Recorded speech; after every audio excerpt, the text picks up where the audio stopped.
former Energy Secretary, Texas Governor Rick Perry, along with Fox News contributor and Speaker of the House, Newt Gingrich.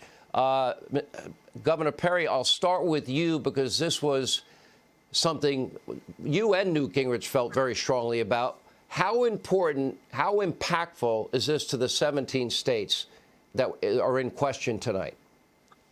Well, you got 45% of the gasoline that's going to the eastern part of the United States going through that pipeline. So it's, this is a national security issue. But, Sean, here's the really important thing for me from the standpoint of matter of fact, I'm pretty sure the Clinton administration, Bush administration, the Obama administration all worked to get America to be independent of other countries of oil and gas. And we did that under the Trump administration. We not only became independent, we became dominant. And this administration wants to take that away, stop building pipelines. Well, if there was ever a wake-up call of, hey, President Biden, maybe we should build more pipelines instead of shutting them down, this was it today with the Colonial Pipeline. This is insanity. Well, let's not forget, with the stroke of a pen, executive fiat, these are high-paying career jobs in the energy sector. And for the first time in 75 years, America became energy independent, great for national security, great for career jobs for American citizens. Mr. Speaker, we now have, it looks like this attack came from Russia. Then we have an unholy alliance between the Chinese, the Russians, and the Iranians fighting a proxy war against the Middle East, basically in toto, especially Israel, and Israel's under fire tonight. I don't see Joe Biden funding the Palestinians and getting back in the Iranian deal having any positive effect. Yeah, and when you think about it, this is really... Hang on, Newt Gingrich. Go ahead, good. I'm sorry. Okay. I was just going to say, and of course, Governor Perry knows much more than I do about the pipeline part of this. But on the national security part, let me just say, we ought to pass a law immediately that makes this kind of hacking subject to a death penalty. And the law should include a provision that the president, through a judicial process, should be able to order the killing of anybody overseas who's doing this. I mean, we have now spent like 15 years on defense. We have no idea who they are. We have no idea where they are. And if we did know who they were, we'd have no mechanism to do anything about it. A great country cannot allow people to come in and savage it, have no consequences, and then wait for the next attack. And yet that literally is where we are right now. And I think this ought to be a bipartisan issue, and people ought to ask themselves, what are we prepared to do to protect America from whether it's official governments or whether it is private citizens? This is an intolerable situation. How does he get to bipartisanship when it comes to funding the Iranian mullahs and getting into a deal where you don't have any place, anytime inspections? How do you get into a deal when the Chinese and the Russians are giving Iranians weapons for their proxy war against Yemen, and the three countries aligned against the United States and its allies, Newt? Look, it's pretty straightforward.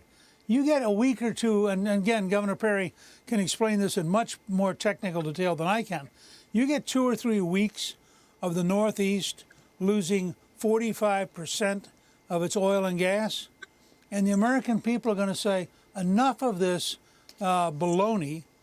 We want this country protected. We want it to be effective. We want it to be immediate, and we're going to fire anybody who doesn't get in line. People are not going to tolerate these kind of, which I'm told are constant, but these kind of attacks, which are a new kind of warfare, and I don't care if they're private criminals or they're public criminals, it's an act of war against the United States to do stuff like this. We need to react to it as an act of war. And the American people are going to look at their representatives and their senators, and they're going to say, you don't fix this, your successor will, because I'm not going to put up with it, and I'm not going to put up with you if you don't fix it. Governor Perry, it's sort of like corporations don't pay taxes. They're not going to lower their bottom line. They will pass them on to we, the consumer. Okay, Joe Biden has his new Green Deal agenda. It's really a socialist agenda. That means that we're now energy dependent, the lifeblood of the world's economy. That hasn't changed overnight. And now we'll be dependent again. And that means every single consumer item that is trucked in to whatever store it happens to be, won't it be the consumers that are paying the higher costs for fuel and now would even go higher?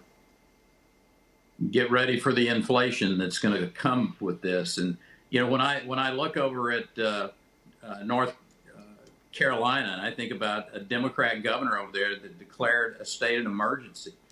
Think about the state of New Mexico that is absolutely going to be devastated because of the fossil fuel decisions that are being made in the current administration. You got I think everybody in New Mexico is a Democrat elected official now, 2 United States senators and the governor and the Secretary of Interior is from New Mexico, and they're willing to throw their state into the toilet, so to speak, to support this administration. I don't understand that. I don't understand how people think that their political affiliation is more important than the people that they represent. And so, Newt is absolutely correct. I mean, the speaker nails this when he talks about this being such an important national security issue. Not only is it the economic side of a lot of people in states and union workers and what have you, but when you think about who's this really helping? Well, it's helping the Chinese because the administration wants to do away with American fossil fuels and rely totally upon the renewable side of things. And a part of your portfolio being renewable makes sense, but to see the way they're moving away from everything that has to do with fossil fuel, this Green New Deal insanity that we're seeing them stand up with, and the people that this helped is China. China, I think 60% of the solar panels come from China. 80% of the polysilicon that they use in that industry is in China's hands. So the idea that we got to address this, and the speaker is right. It's going to take some drastic measures. We need to send a clear and powerful message. You come into the United States and you attack us using cyber methods, we will come and get you, we will find you, and you will pay a huge and heavy price. Until we do that, it's free game. All right, Governor, Secretary Perry, Speaker Gingrich, thank you both. Hey, Sean Hannity here. Hey, click here to subscribe to Fox News YouTube page and catch our hottest interviews and most compelling analysis. You will not get it anywhere else.